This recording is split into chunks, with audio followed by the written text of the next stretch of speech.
খাগড়াছড়িতে এক স্কুল ছাত্রী ধর্ষণের জেরে ডাকা অবরোধে সৃষ্ট সহিংসতায় ৩ জন পাহাড়ি নিহত হয়েছে, আহত হয়েছে কয়েকজন।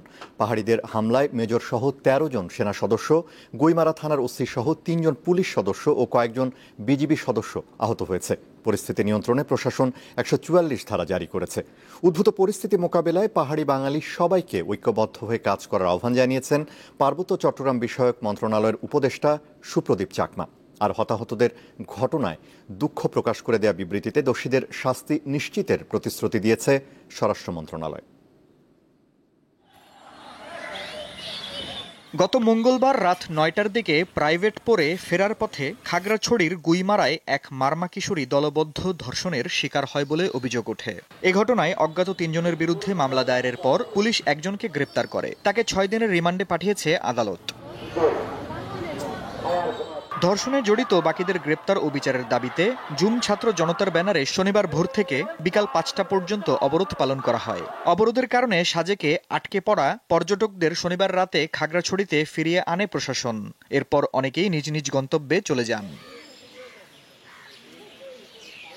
দাবি আদায়ে রবিবার সকাল থেকে খাগড়াছড়ি জেলার বিভিন্ন স্থানে সড়কে টায়ার জ্বালিয়ে ও গাছের গুঁড়ি ফেলে বিক্ষোভ করেন অবরোধকারীরা। গুইমারার রামেশুবাজার এলাকায় সড়ক অবরোধ সরাতে গেলে সেনা সদস্যদের লক্ষ্য করে ইটপাটকেল নিক্ষেপ করে আন্দোলনকারীরা।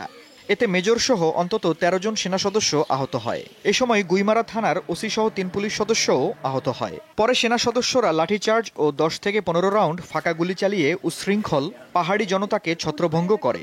এছাড়া রামগড় এলাকায় উচ্ছৃঙ্খল পাহাড়িদের ইটপাটকেল নিক্ষেপে বিজিবির কয়েকজন সদস্য আহত হয়েছে।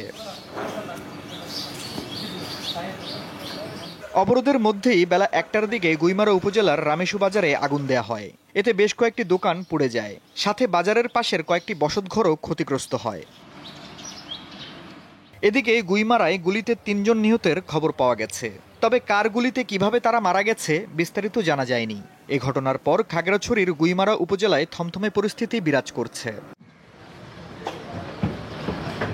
জেলা প্রশাসক এবিএম ইফতেখারুল ইসলাম খন্দকার জানান, পরিস্থিতি নিয়ন্ত্রণে খাগড়াছড়ি পৌরসভা, সদর উপজেলা ও গুইমারায় ১৪৪ ধারা জারি করা হয়েছে। পরিস্থিতির উন্নতি না হওয়া পর্যন্ত এই নির্দেশনা বহাল থাকবে। সেনাবাহিনীর টহলের পাশাপাশি ৭ প্লাটুন বিজিবি মোতায়েন করা হয়েছে। চলমান পরিস্থিতি নিয়ে খাগড়াছড়ি জেলা প্রশাসনের সম্মেলন কক্ষে অনুষ্ঠিত বিশেষ আইন শৃঙ্খলা সভায় যোগ দেন পার্বত্য চট্টগ্রাম বিষয়ক মন্ত্রণালয়ের উপদেষ্টা সুপ্রদীপ চাকমা। বৈঠকের পর তিনি উদ্ভূত পরিস্থিতি মোকাবেলায় পাহাড়ি বাঙালি সবাইকে ঐক্যবদ্ধ হয়ে কাজ করার আহ্বান জানান। যারা সংগ্রাম করতেছে, যারা প্রতিবাদ করতেছে, তাদের একটু লিমিট আছে। ওই লিমিটের বাইরে কেউ কারো যাওয়া ঠিক না। আমাদের সমাজের একটা অরাজকতা সিচুয়েশনটা উদ্ভব হয় অথবা তৈরি হয়, কেউ সুযোগ নেই, এটা আমি চাই না। খাগড়াছড়িতে হতাহতের ঘটনায় দুঃখ প্রকাশ করে রবিবার সন্ধ্যায় বিবৃতি দিয়েছে স্বরাষ্ট্র মন্ত্রণালয়। সবাইকে শান্ত থাকার আহ্বান জানিয়ে বিবৃতিতে আরো বলা হয়, এ ঘটনায় জড়িতদের বিরুদ্ধে অতি শিগগিরই তদন্তপূর্বক আইনানুগ ব্যবস্থা গ্রহণ করা হবে। কোনো অপরাধীকেই ছাড় দেওয়া হবে না। আফরিদ হাসান, দীপ্ত বার্তা কক্ষ।